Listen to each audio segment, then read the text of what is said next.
Fired police officer Derek Chauvin, who held his knee down on George Floyd's neck right before he died, is charged with murder. In today's Top 5. Good evening and welcome to a special edition of Know This. Let's count down and get to the news you need to know. Starting at number 5, a random act of kindness from actor Denzel Washington couldn't come at a better time as the nation roils over the death of George Floyd. The Oscar winner pulled over when he saw a homeless man walking in traffic and gently brought him to the sidewalk.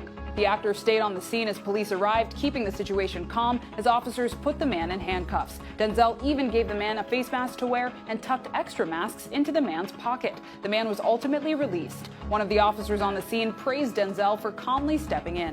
One person tweeted, "After what happened to George Floyd, this helped to take the edge off. Thank you, Denzel Washington." At number 4, the Floyd case has renewed calls for justice in the Breonna Taylor case in Louisville. A 6-hour demonstration there last night led to 7 people being wounded by gunfire from the crowd.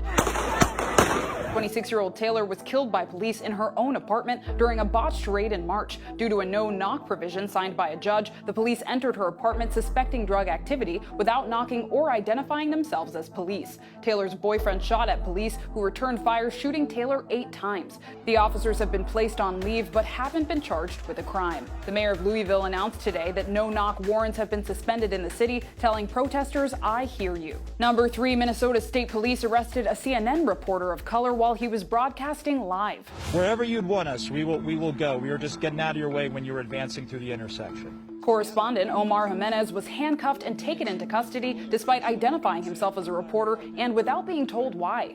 I'm sorry? Okay. Do you mind telling me why I'm under arrest, sir? Why am I under arrest, sir?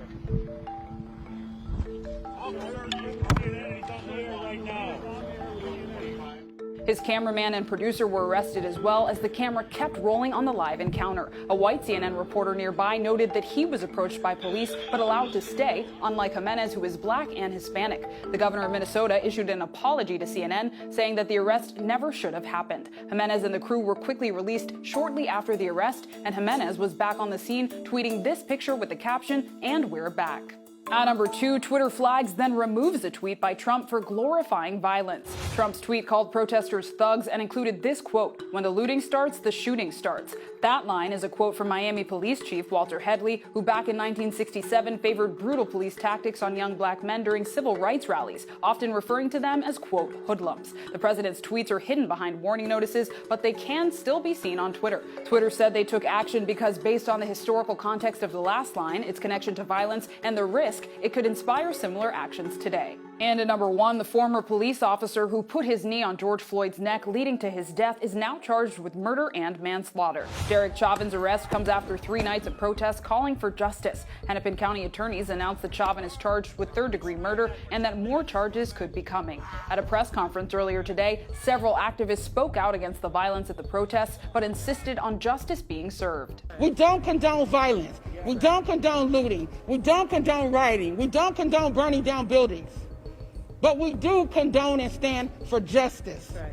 And we hope that today will lead to a paradigm shift in the city of Minneapolis, where they will begin to recognize that Black Lives Matter. Activists say charges need to be brought against the other officers involved. On Thursday night, protesters took to the streets in cities across the country.